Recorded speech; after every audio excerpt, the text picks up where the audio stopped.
Create Instagram stories that come alive with a shake. Hello everyone, welcome to this channel. I'm here to help you out today, so without any delay, let's get started. Now first of all, launch the Instagram application on a device and make sure that you're logged into your account. As you're logged into your account, tap on your story option at the top left corner of the screen.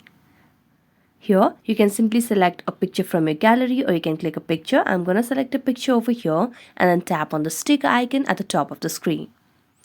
Here you can see the option of frames, so simply tap on it.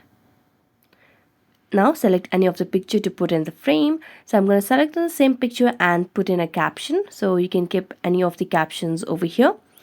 So after entering any of your caption, you can just tap on done and you can just tap into your story or your close friends.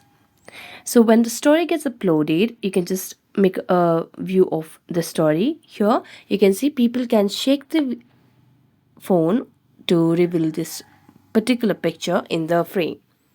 So that's it. Thank you so much for watching this video and see you next time.